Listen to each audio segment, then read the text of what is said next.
नमस्कार दोस्तों, एक बार फिर से आप लोगों का स्वागत है काफी दिनों के बाद। अब बात ये है कि थोड़े से पर्सनल रीजन से जिस वजह से हम वीडियो नहीं बना पा रहे थे और कुछ अपडेट भी है, वीडियो को पूरा देखना तब आपको पता चलेगा। True. पहला सवाल जो है पवन भाई का। पवन भाई पूछ रहे हैं कि इनका बजट मैक्सिमम 6,50,000 का है, नई कार लेनी है, समझ नहीं आ रहा है इनको कि कौन सी लूं।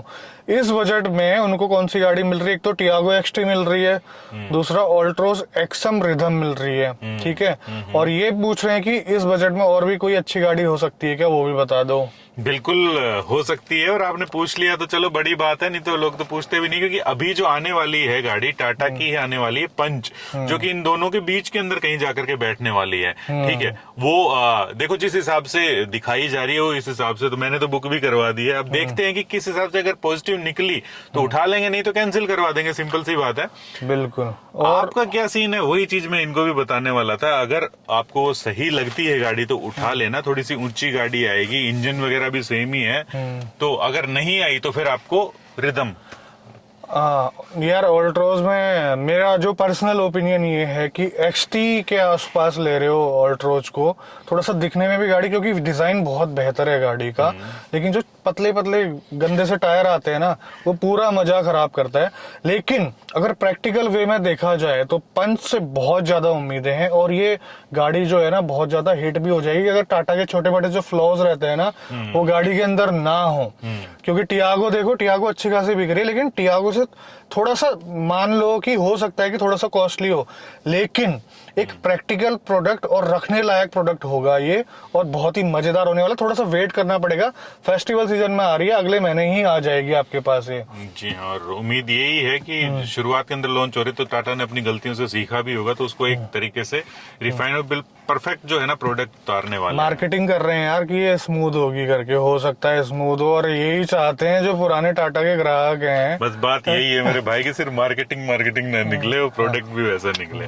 Hope for the best. Ganesh भाई का पूछना है कि गाड़ी खरीदने का प्लान है, बजट है इनका 10,50 से लेके 11,50 का। पेट्रोल में देख रहे हैं, कुछ टाइम के बाद में श्योरली इनको सीएनजी में कन्वर्ट कराना ही कराना है। इस बजट में इन्होंने कौन सी गाड़ी देख रखी है? एक तो ब्रेजा, जेडएक्साई, एस क्रॉस, जेटा। अगर कोई ऑप्शन आपको ठीक लगे तो बता दो, सीएनजी को कंसीडर करते हुए। और इनका कहना है कि CNG smart hybrid S cross में सीएनजी फिटमेंट सही रहेगा या फिर नहीं रहेगा, क्या फिर ब्रेजा सही रहेगा। नॉट प्रेफरिंग टर्बो पेट्रोल, पापा को इनके जो है नेक्सॉन पसंद आ रही है, लेकिन सीएनजी में उसका थोड़ा बहुत हिसाब किताब खराब है, तो कंसिडर नहीं करना चाह रहे हैं। सही डिसीजन है वैसे, सही डिसीजन तो है, लेकिन वो स्मार्ट हाइब्रिड वाला और वो ज्यादा उस बेसिक के ऊपर ज्यादा आप ध्यान मत देना, ठीक है। ये परफॉर्मेंस दोनों के अंदर सेम ही होने वाली है गाड़ी। बस ध्यान ये दो कि अगर आपको कंफर्ट ज्यादा चाहिए, स्पेस ज्यादा चाहिए, then go for S cross. अगर आपको थोड़ी सी ग्राउंड क्लियरेंस थोड़ी सी और ऊंची चाहिए, आपको कुछ एक टाइम बाद रीसेल ज्यादा चाहिए इनको, ठीक है, देन गो फॉर ब्रेजा। जो एस क्रॉस है ब्रेजा से जो है ना 1 लाख महंगी आती है अगर आप वेरिएंट टू वेरिएंट कंपैरिजन करें, लेकिन जब बिकती है ना उससे ज्यादा महंगी बिकती है। और आपका दूसरा सवाल, स्मार्ट हाइब्रिड में कोई फर्क नहीं पड़ेगा भाई साहब, सीएनजी का आप लगा सकते हैं, ठीक है।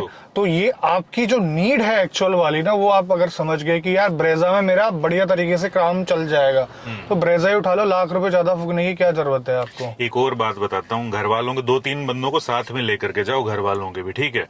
इतना परफॉर्मेंस के अंदर अंतर नहीं पड़ेगा आपको, दोनों तीनों साथ में इकट्ठे बैठ करके ड्राइव लो, टेस्ट ड्राइव लो, जो गाड़ी समझ में आती है वो उठा लो आप।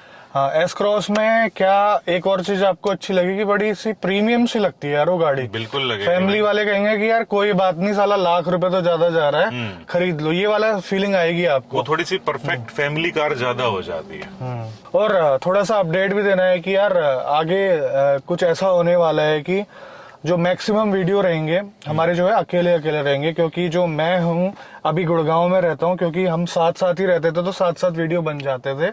अभी मैं उत्तराखंड अपने होम टाउन में शिफ्ट हो रहा हूँ, तो उस वजह से थोड़ा सा अभी डिले इसी वजह से हुआ था मेरा, हम लोग वीडियो नहीं बना पा रहे थे, ये कारण है वीडियो नहीं बना। और ये मेरा डिसीजन है कि मैं वहां जा रहा हूँ, रीजन है उसके पीछे पर्सनल रीजन भी है, और एक दिली इच्छा भी है कि यार अपने होम टाउन में बैठ के काम करो, वो सबकी ख्वाहिश रहती है। अब 10 साल से मैं बाहर ही रह रहा हूँ यार, ऐसा भी नहीं है, काम भी बढ़िया होने वाला है, आप लोगों को खैर मजा आने वाला है। और हमारी कोशिश हमेशा यही रहेगी आप लोगों से ज्यादा हेल्प हो सके, और हो सकता है कि हम कोशिश यही करेंगे Q&A तो कम से कम जो है ना वो इकट्ठे शूट करें। जब अगर हम दोनों मिलेंगे, चाहे ये उधर आए या फिर मेरा इधर को आना हो, तो आपके लिए कंटेंट आएंगे साथ में, ऐसा कुछ नहीं है। बिल्कुल हाँ, ठीक है ना।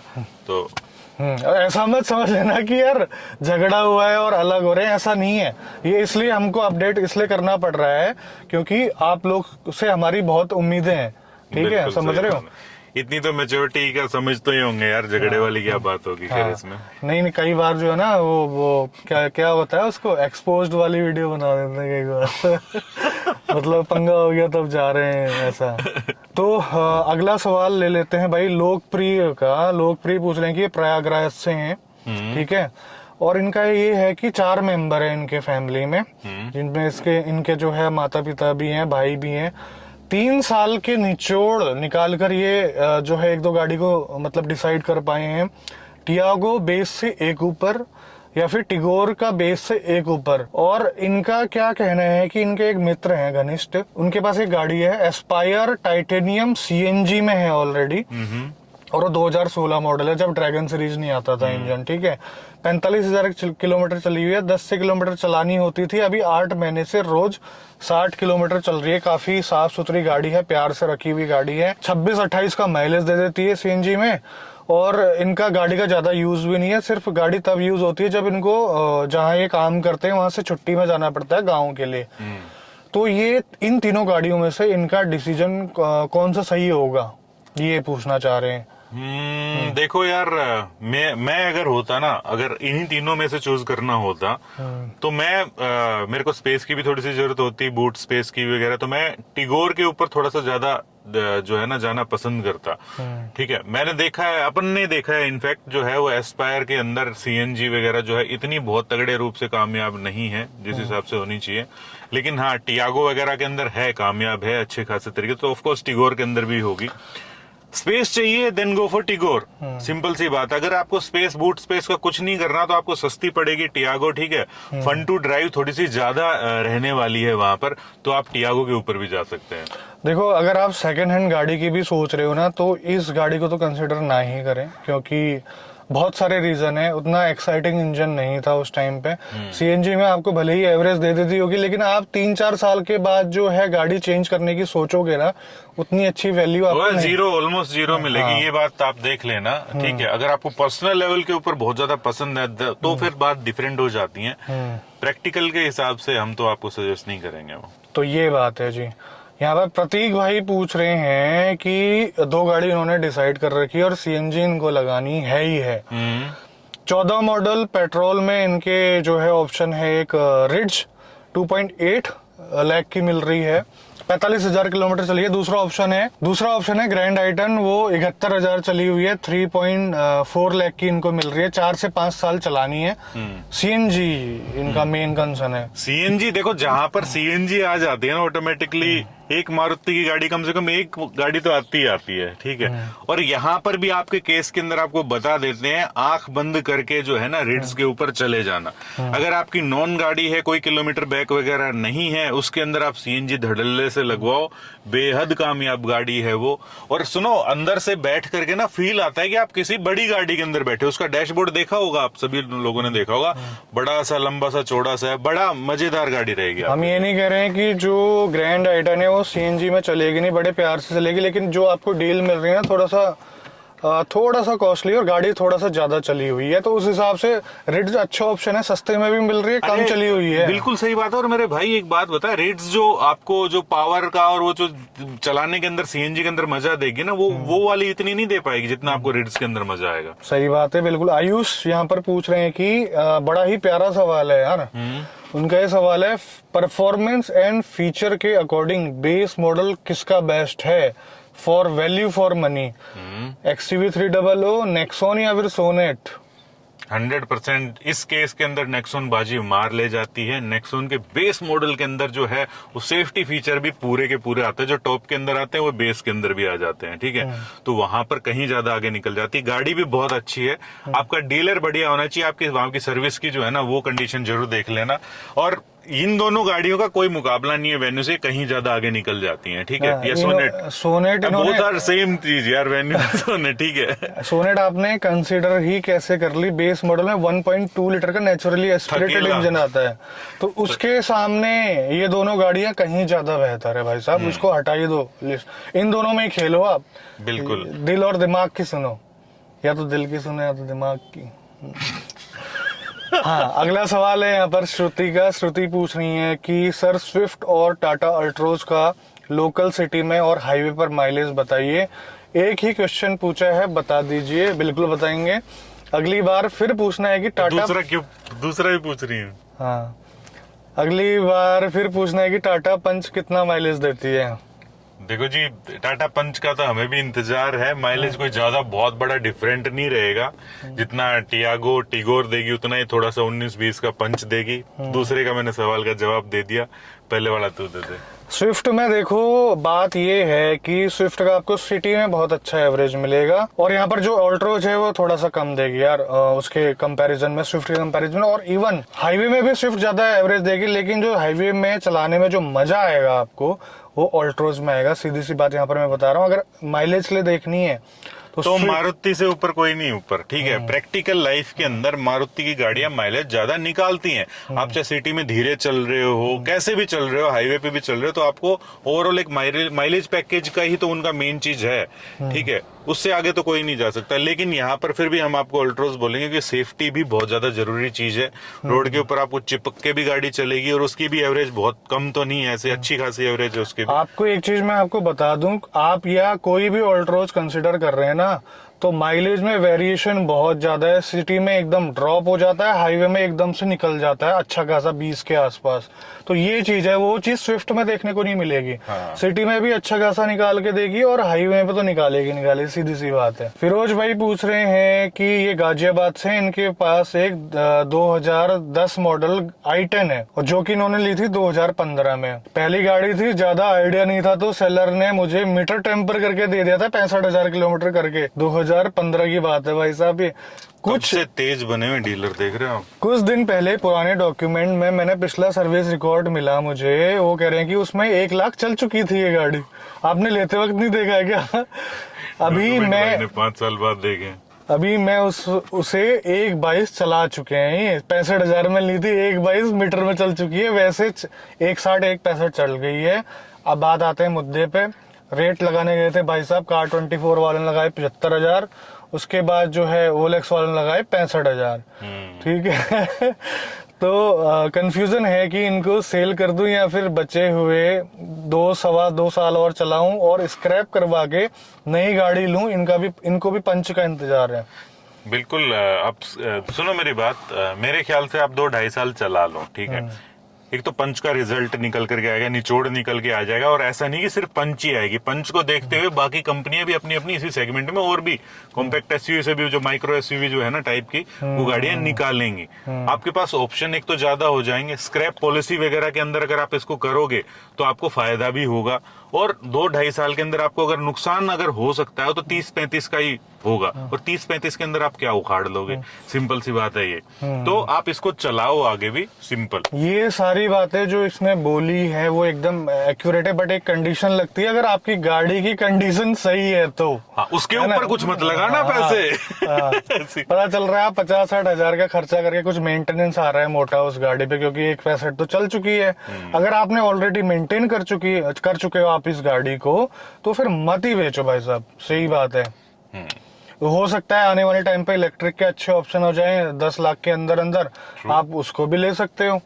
ये वाली चीज भी है। 3-4 साल में तब्दीलियां तो आएंगी भाई। तो कमलदीप भाई पूछ रहे हैं कि मैं दिल्ली से हूँ और सेकंड हैंड कार लेनी है, 4 लाख का बजट है, और मुझे 2 गाड़ियां मिल रही है। पहली ब्रेजा 2016 ZDI, फर्स्ट ओनर है, 61,000 चली हुई है, 5 लाख की मिल रही है यार। वाह, बड़ा परफेक्ट प्राइस मिल रहा है। सेकंड है एलिट i20 पेट्रोल में है, और 17 मॉडल है, 48,000 चली हुई है, 4 लाख की।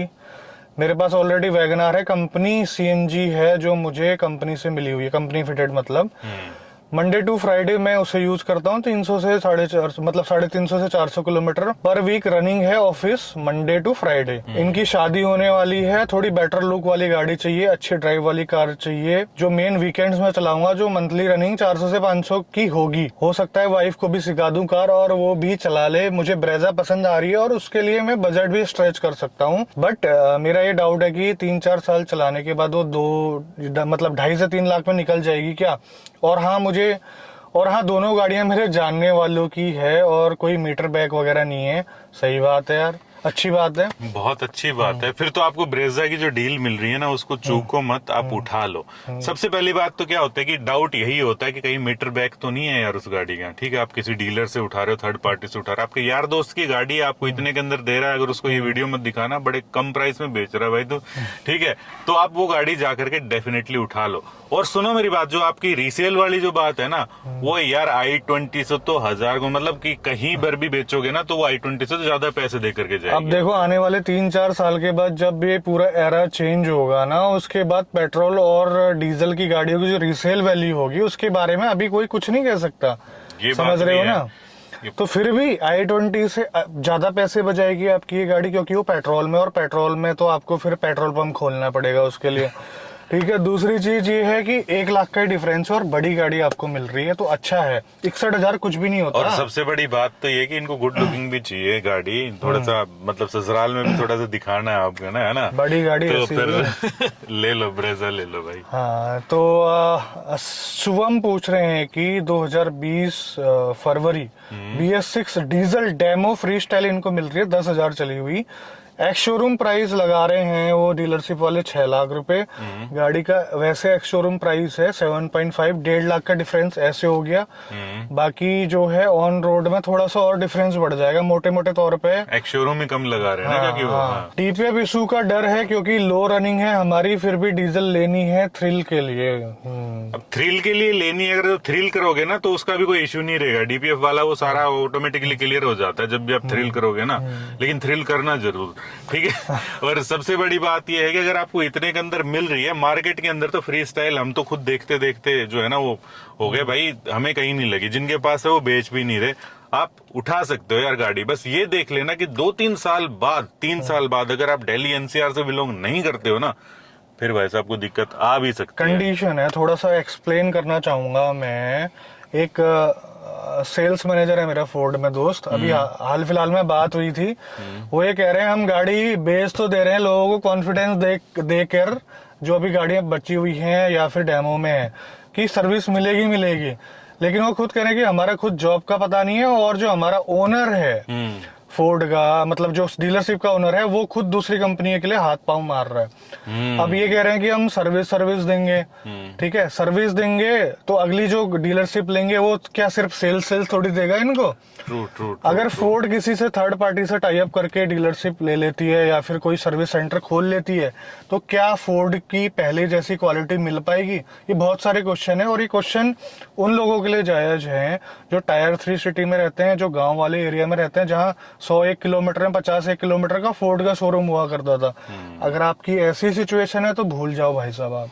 हाँ, लेकिन आपको दिल्ली एनसीआर से बिलोंग करते हो या बड़े शहर से करते हो, वहां पे आपको कोई दिक्कत नहीं आएगी, फिर आप डेफिनेटली आप उठा सकते हो गाड़ी को, आराम से पार्ट मिलेंगे उस जगह पे। ठीक है। तो एक शिवम भाई का सवाल ले लेते हैं, वो सेम सवाल है उनका। फोर्ड फिगो टाइटेनियम पेट्रोल जो है इनको 7 लाख की मिल रही है। ओ, और इनको सुन लो फिर आप शिवम भाई, इनको डीजल मिल रही है ठीक है, रोज 6 लाख के अंदर मिल रही है, तो फिर आप समझ ही गए होगे। हाँ, जीतू भाई पूछ रहे हैं हमारे 13 मॉडल की 1,40,000 चली हुई फॉर्च्यूनर लूं या फिर 12 लाख में, और फिर सेम प्राइस में 2018 मॉडल ऑटोमेटिक 40,000 चली हुई हेक्सा लूं, और फॉर्च्यूनर भी ऑटोमेटिक। अब फॉर्च्यूनर भले ही ऑटोमेटिक है, लेकिन यार 1 या 2 साल के लिए आप 12 लाख रुपए देना चाहोगे क्या?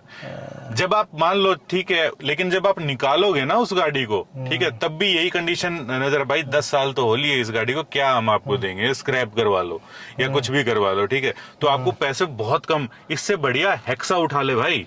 40,000 ही चली है। हाँ, और वो चली भी है, 2018 वेरिएंट है, अभी 6-7 साल और पड़े हुए उस गाड़ी के, आप चलाओ उसको, बेचो, कुछ भी करोगे, और गाड़ी भी ऐसा नहीं है कि ऐसे ही है, सॉलिड गाड़ी थी वो। तो भाऊ साहब जी का जो है आखिरी क्वेश्चन है, ये पूछ रहे हैं कि 3 लाख का बजट है, 60 से 70 किलोमीटर चलना है। और हमारी सिटी जो कि अहमदनगर है, वहाँ पर सीएनजी अवेलेबल है, लेकिन बहुत लंबी लाइन लगी रहती है। और गांव से लगभग 30 किलोमीटर की दूरी पे है इनका सीएनजी स्टेशन। अब गाड़ी जो इन्होंने यहाँ पर सजेस्ट करी, मतलब बताई है, डीजल से ले रही हो यार। और टियागो डीजल कैसी रहेगी? स्विफ्ट को छोड़ के, ठीक है, सेकेंड हैंड गाड़ी ले रहे हैं, स्विफ्ट का मतलब पुराना ही मॉडल आएगा, तो यार स्विफ्ट में क्या दिक्कत है डीजल में? वही तो, स्विफ्ट डीजल बड़ी मानी हुई गाड़ी थी, और अगर आप इन दोनों गाड़ियों से कंपेयर कर रहे हो तो डीजल के अंदर में टियागो की बात कर रहे हो तो उससे तो कहीं ज्यादा अच्छी है, और सिलेरियो से तो कहीं ज्यादा बहुत अच्छी है। अगर बिल्ड क्वालिटी वाला सीन है तो ये सिलेरियो सेलेक्ट क्यों कर रहे हैं? क्यों नहीं करनी भी नहीं चाहिए, ठीक है। तो मतलब कि वो चीज भी नहीं है, तो आपको डेफिनेटली स्विफ्ट डीजल देख कंसिडर करनी चाहिए। ऐसा नहीं है कि भाई टियागो डीजल के अंदर बहुत ही ज्यादा समस्या है, आपको मजा नहीं आएगा। मैंने खुद अपनी आंखों से 2.25 लाख के आसपास चली हुई टियागो डीजल देखी है, ठीक है, तो उसने भी बंदे ने चलाई है, तो ऐसा नहीं है। लेकिन आप कंडीशन के ऊपर डिपेंड करता है। सेफ गेम अगर खेलना है then go for Swift diesel.